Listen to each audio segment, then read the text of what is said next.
Esse foi um dos maiores mistérios já visto. Um mistério tão intrigante que inspirou o filme da Princesa Anastácia. Mas a verdade é muito mais sombria. No filme, ela sobrevive, reencontra a avó e é feliz para sempre. Na vida real, Anastácia foi brutalmente assassinada, enterrada em segredo numa floresta gelada da Sibéria. E por décadas o mundo inteiro ainda acreditava que ela estava viva. Eu sou Andressa Grimaldi e hoje você vai conhecer a verdadeira história dessa princesa russa. E por que tantas mulheres fingiram ser Anastácia. Ajeita na cadeira, pega sua pipoca, que hoje você vai conhecer a verdadeira história dessa princesa que virou um dos desenhos mais famosos do mundo. E vale uma curiosidade aqui, porque o filme foi produzido pela Fox Studios. A Disney só foi comprar a Fox em 2019.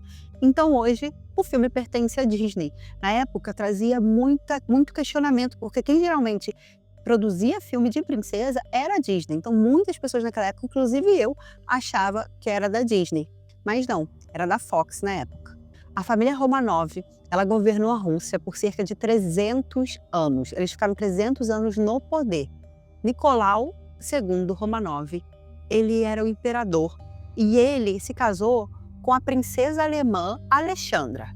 Só que a população nunca gostou desse casamento, porque havia muito estresse, muitas batalhas entre o povo russo e o povo alemão.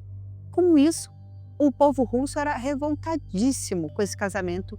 Eles diziam que ela era fria, que ela era orgulhosa, que ela era muito distante e que ela, com toda certeza, traria má sorte para a Rússia.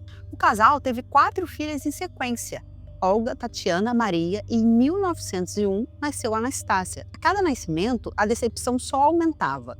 O império queria e precisava de um herdeiro homem, alguém que pudesse assumir o trono e manter a linhagem dos Romanov.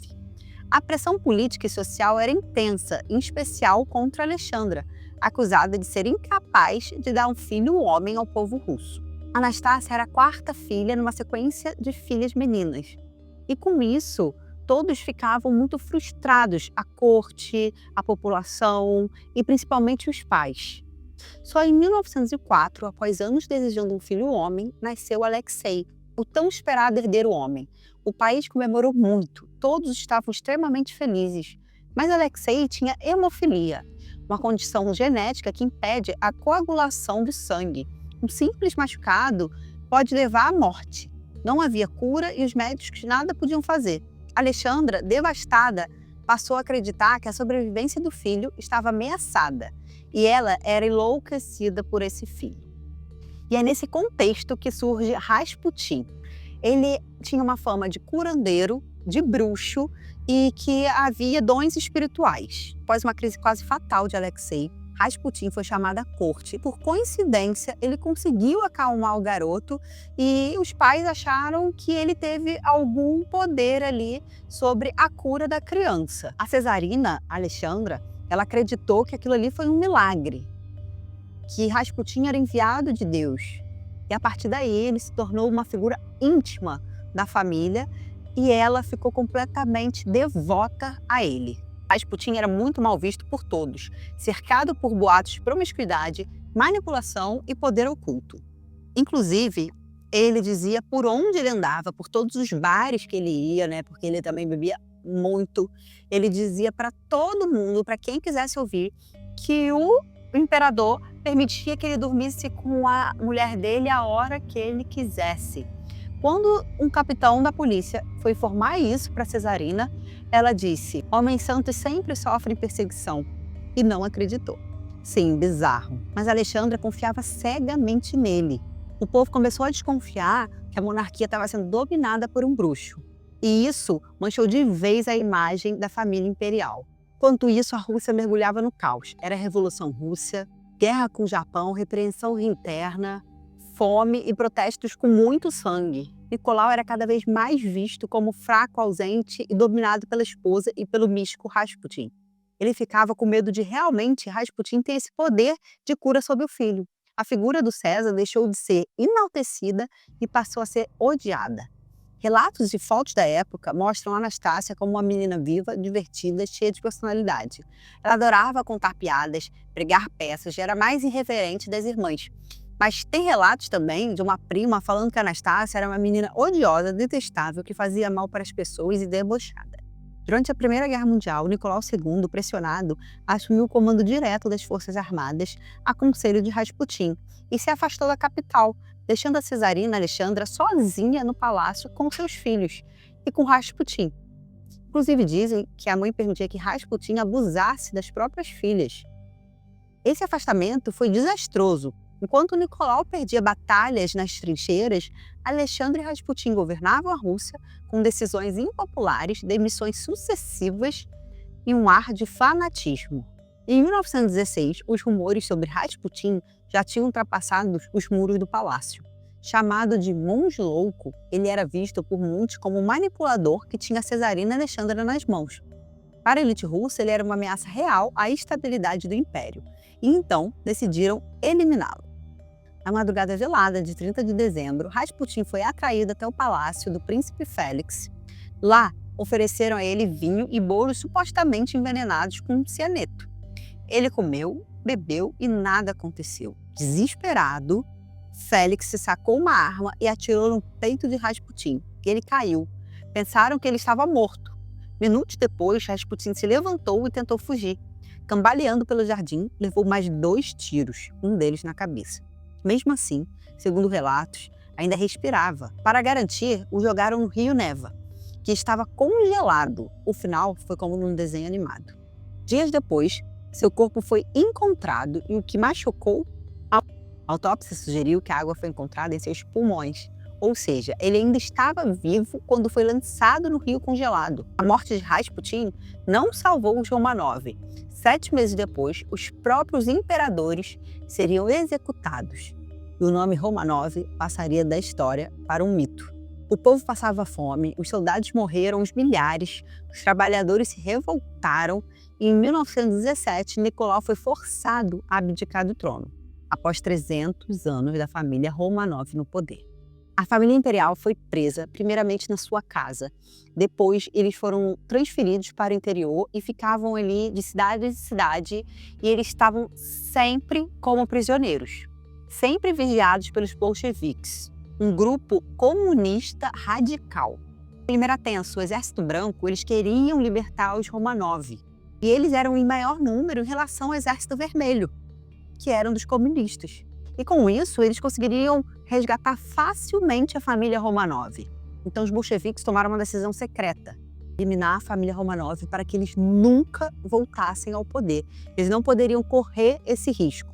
Anastácia e sua irmã costuraram muitas joias, muitos cristais nas suas roupas de baixo, porque sua mãe havia pedido. Então eles acreditavam que quando eles saíssem dali, eles ainda teriam alguma coisa de valor para começar a vida, para recomeçar.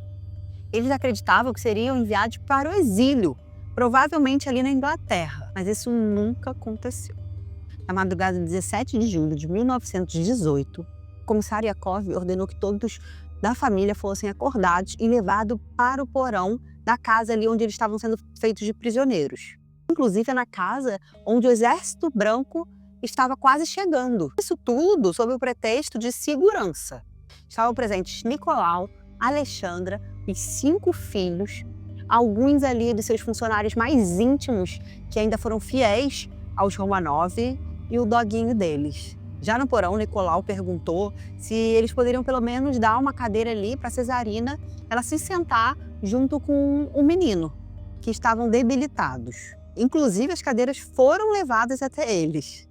E logo em seguida, a família Romanov escutou que Nicolau foi condenado à morte junto com a sua família, sem chances de se defender, sem um tribunal, sem nada. O Nicolau não entendeu nada e mal teve tempo de reação. Os Romanovs todos levaram tiros no mesmo instante. Porém, Anastácia e a irmã tinham costurado as joias ali embaixo da sua roupa, na roupa de baixo. Com isso, elas fizeram como um colete de balas. Um colete de balas caríssimo. E as balas ricocheteavam nas suas roupas. Então, elas não foram mortas nessa primeira vez. Os bolcheviques, em pânico, começaram a usar a faca para matar as duas. Uma morte assim muito trágica e muito violenta. O corpo de Alexei também resistiu. Ele estava imóvel, mas ele continuava vivo. Ele estava sangrando pela boca. Segundo o próprio relato dos bolcheviques que estavam ali, foi necessário um tiro na cabeça do menino. Os corpos foram queimados parcialmente e desfigurados com ácido, justamente para dificultar a identificação dos corpos. Foram levados e enterrados numa floresta da Sibéria super gelada, de forma totalmente secreta e em covas improvisadas. E para dificultar a localização, eles esconderam 2 corpos em uma localização diferente, mais afastada das covas principais. Foi justamente isso que décadas depois traria aquele mistério e que surgiu muitas lendas e muitas pessoas falando que era Anastácia. Afinal, se 2 corpos não estão ali, talvez alguém escapou desse massacre terrível. Após o massacre da família Romanov, os bolcheviques tentaram manter tudo isso em extremo segredo. Durante semanas, o governo negou qualquer execução. Anunciaram apenas que Nicolau havia sido morto, porém Alexandre e seus filhos estavam em segurança total. E o motivo era completamente político, já que eles temiam a reação do povo russo e da comunidade internacional se soubessem que as crianças também foram assassinadas de forma cruel. Em 1919, quando iniciaram as investigações, encontraram apenas objetos pessoais, sangue e marcas de tiros na parede do porão, mas nenhum corpo. A União Soviética jamais confirmou oficialmente o assassinato da família completa, e isso criou o terreno ideal para mitos. Logo surgiram rumores. Algumas das filhas teriam sobrevivido, uma delas teria desmaiado ou fingido-se de morta e conseguido escapar. Ou então, que um guarda se comoveu, salvou uma das meninas e a ajudou a fugir. Entre todas as filhas, Anastácia foi a que mais alimentou a imaginação popular. Isso porque Anastácia era conhecida por ser a mais viva, espirituosa e cheia de personalidade. Em 1920, em Berlim, quando uma mulher tentou se suicidar pulando de uma ponte, foi resgatada sem documentos, com várias cicatrizes estranhíssimas pelo corpo e com claros sinais de amnésia. Foi encaminhada para uma clínica psiquiátrica e ficou durante semanas sem falar absolutamente nada e muito menos o seu nome. Até que uma paciente afirmou: ela é a Grã-Duquesa Princesa Anastácia. Em pouquíssimo tempo, ela assumiu a identidade da Anastácia Romanov, dizendo que tinha sobrevivido porque um soldado ficou comovido ali com ela e resolveu tirar ela dos escombros e levar ela para outro lugar, assim salvando sua vida. Dizia ter perdido a memória parcial porque foi um trauma muito grande na vida dela.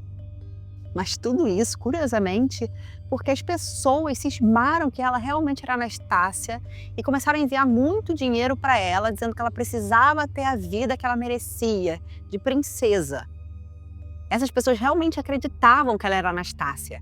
Então todo mundo queria ajudar de alguma forma. Com o tempo, ela foi chamada de Anna Anderson.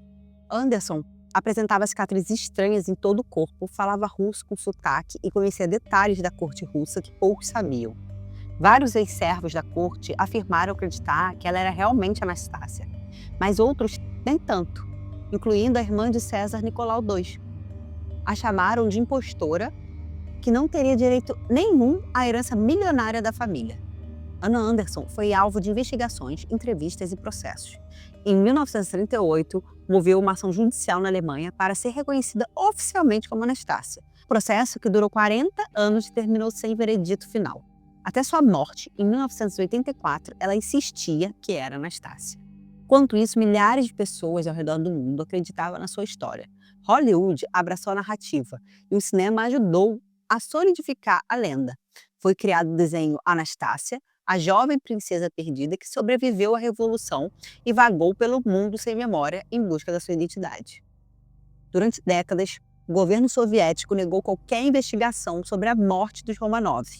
Foi só com a queda da União Soviética em 1991 que as investigações finalmente vieram à tona.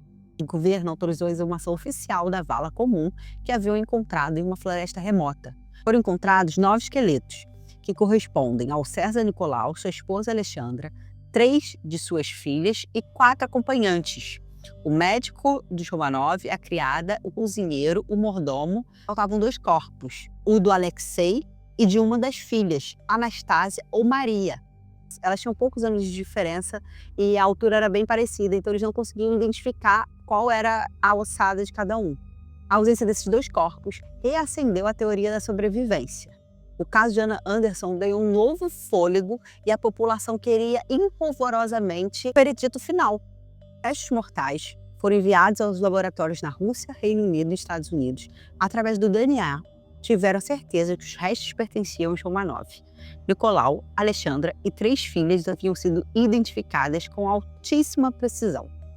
Ainda assim, a dúvida permanecia sobre os 2 corpos ausentes. Somente em 2007, quase 90 anos após o assassinato, uma segunda cova foi localizada, a poucos metros da primeira. Nela estavam os fragmentos ósseos carbonizados de 2 corpos menores, altamente danificados. Especialistas forenses afirmaram eram compatíveis com um jovem de aproximadamente 13 anos, que seria o Alexei, e uma jovem entre 17 e 19, que poderia ser a Maria ou a Anastácia. Os testes de DNA novamente confirmaram eram Romanov. Os 7 membros da família imperial estavam todos mortos. Não houve sobrevivente. A ciência pôs fim à lenda. Quanto a Anna Anderson, testes de DNA realizados após sua morte comprovaram que ela não tinha nenhuma relação com os Romanov. Seu verdadeiro nome era Franziska, uma operária polonesa de uma fábrica de munições. Em um belo dia de trabalho, uma granada estourou na fábrica e depois disso ela ficou com amnésia. Por isso as cicatrizes estranhas. Ela enganou parte da Europa por mais 60 anos. Ou talvez tenha acreditado de fato na própria mentira. A história de Anastácia não foi um conto de fadas interrompido. Foi uma tragédia completa, real e cruel. E essa é a verdadeira história de Anastácia Romanov. Nada de reencontro com a avó, nada de final feliz. A realidade foi bem diferente do desenho, marcada por guerra, silêncio e tragédia. Agora eu quero saber de vocês. Você já conhecia essa história ou só conhecia o conto do cinema? Me conta aqui nos comentários. E se esse vídeo te prendeu até aqui, curte, comenta e compartilha com alguém que também merece saber a verdade. Tchau!